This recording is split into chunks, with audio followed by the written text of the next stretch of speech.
Welcome back to the belted Galloway Homestead. Man, it is beautiful here today. All the snow is gone. Spring is in the air. It's looking really nice. I've debated whether or not to do a video on the whole house generator I installed years ago. There's so many videos out there, good videos out there showing the installation, covering it. That I hadn't done one.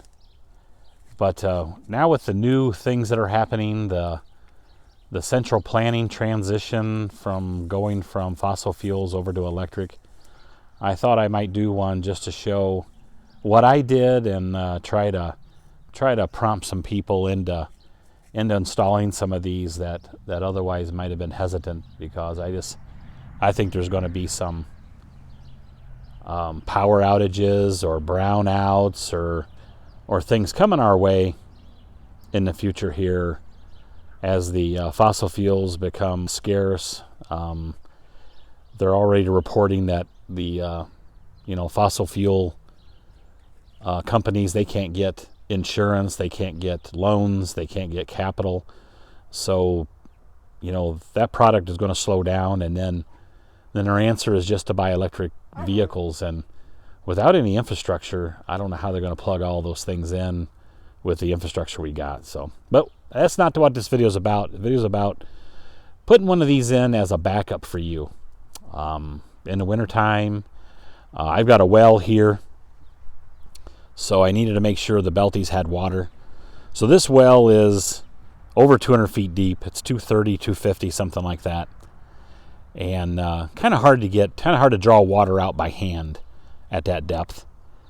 So I needed to make sure that I had water plus also electric in the wintertime when the temperatures are really low.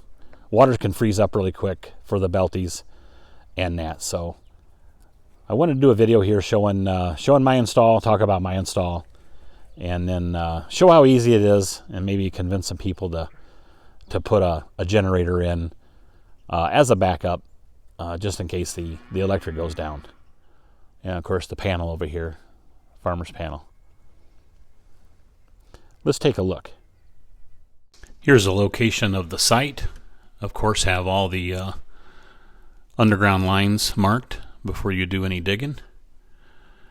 The next photo, you'll see the concrete pads in place. Concrete was just poured. Again, there's different ways you can do this. You can buy the aggregate and the sand and the cement, or you can buy the sacks that are ready to get water added, or you can have a ready mix truck deliver. I prefer a ready mix truck. Just keep in mind they do have minimum orders, so calculate out how many yards you're going to need and work with them and see what their minimum they can come out. You can always make your pad deeper. You can always make it larger. To at least hit that minimum, or have another pad somewhere that you're gonna use something else with. And you can see the farmer panel there installed, new meter in place. And the next photo, you see the coming together. You got the LP tank, got the generator set in place. I still need to do some backfill around the concrete pad, but it's all coming together. Again, I did a lot of this labor, and General contracted the rest of the work. So I haven't had this thing open this year. There's a couple locks on it. You unlock. And this basically, it's branded Honeywell, but it's made by Generac. It's identical to a Generac generator. And I decided to go with the whole house. This is big enough to handle the whole homestead. So whatever you're doing, and if this is running, it can handle it. And then it's got the power switch over here to click it all over to the whole homestead. So, and again, I installed this myself, did a lot of the labor, and also did the general contracting on it. So I hired an electrician basically just to get the inspection sticker so I can get the power turned back on. I'm out here by the power pole. There's a fuse up there that gets pulled to cut the main power there by the transformer. And it comes down and comes across. And so it's not hard to install. Like I said, there's a lot of good videos out there. So please take a look at those for the installation. I'll just go through. This pulls up this panel to give access to the side of the unit here. Some of the things I did to make it even better is I use a good oil, a synthetic oil, so it starts in the wintertime. I make sure that we have a good battery all the time. Then I also bought these winter kits. So you see around the oil filter here, that's a heater to heat the crankcase in the wintertime. There's also a pad underneath this battery, that a heater pad. And when you get down to negative temperatures that we can get here, I just wanted to make sure this thing cranked up and took off in the wintertime. And it has. It's done a great job. One of the mistakes I did here is I didn't put a bigger pad in. So I measured the LP tank that I have on the house, and it's shorter than this LP tank. So I thought I was in good shape, but then this tank got placed here by the LP supplier, and I seen that it was bigger. So one of the things there, like when you're putting a garage in or a shed, you know, they always say go bigger because you're going to regret it. And here I kind of regret it a little bit. I wish the concrete came all the way out for mowing and that. So, but I've been dealing with it, and you know, who knows? It's good, I guess, to have the tank here so you can measure it before it's placed. But that's it. Been a good unit. So I bought this unit at Costco, the local Costco.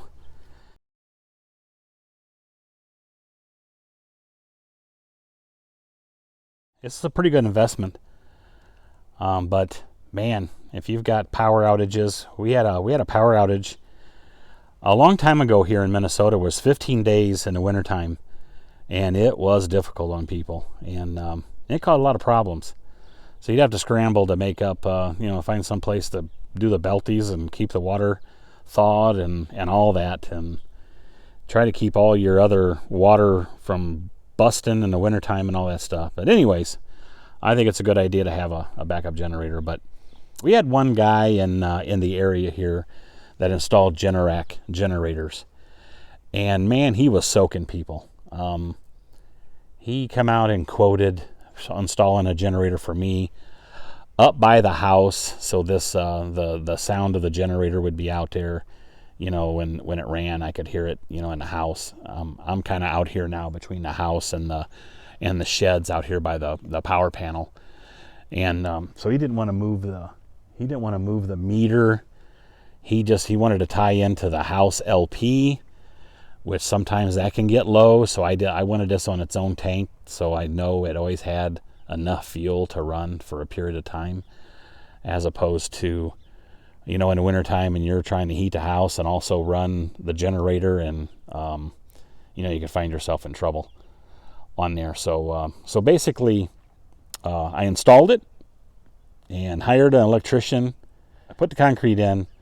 I did hire the LP people to come out and set the tank. I think they even installed the LP line for me. But the rest of it I did myself. You got a farmer's panel over here. One thing that I didn't have up by the house was a disconnect to turn the power off. So you've got your power coming in to your pole. There's my finger's messing up the focus, but there is a fuse that gets pulled right here that cuts your power, and sometimes that's the only way to cut power to your house, unless you're using the main panel in the house. But they pull that panel, instead of using a meter at the house, I had a meter installed out here on this farmer panel. So now I got a disconnect right out here that I can turn off, and that helps for any future work.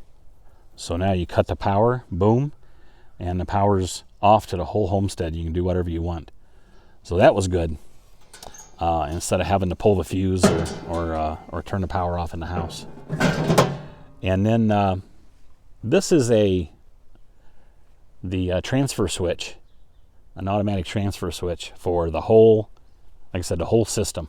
So you can buy the ones that you want to tie in, to certain circuits. You can just run certain circuits. A lot of work running those, and you got to run the circuits. You got to run a panel for that, and then you got to connect over to the other panel. This here is so much simpler because you're taking all the power in and you're putting it through that transfer switch, and then when your generator kicks on, it transfers over, and then again you've got all power, so you ain't got to worry about what you're running, what you're not running, and that kind of stuff. So, and I can run my AC, I can weld, I can do whatever I want with this. So again, it's up to you. What's important is to have a backup, so when the electricity goes down for however long, you'll have power for heat and water.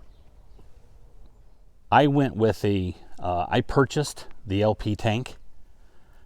That's how LP suppliers, they kind of make their money on you by leasing the tanks. But when you run a generator on one, you don't burn a lot of fuel.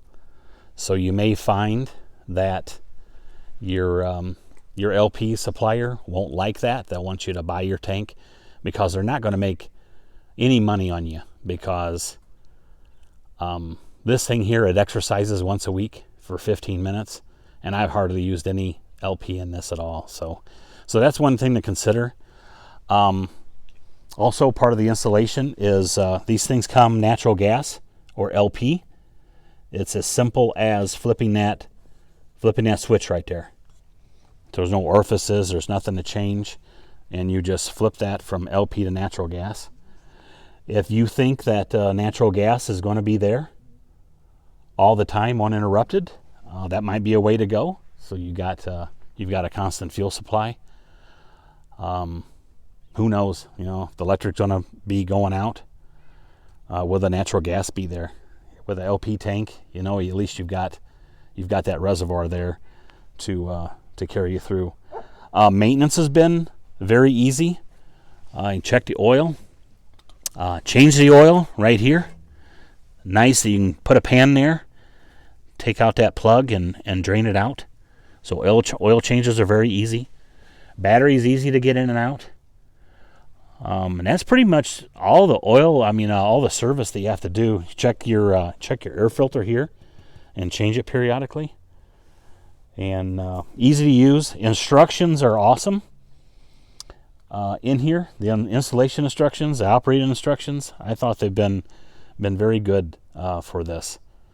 So I wouldn't be too afraid of one, and get you one, install it, and you'll be happy. Actually, there's a sticker right there that says Generac.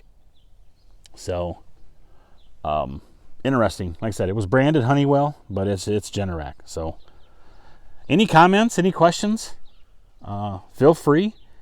Please subscribe. And like always, thanks for watching.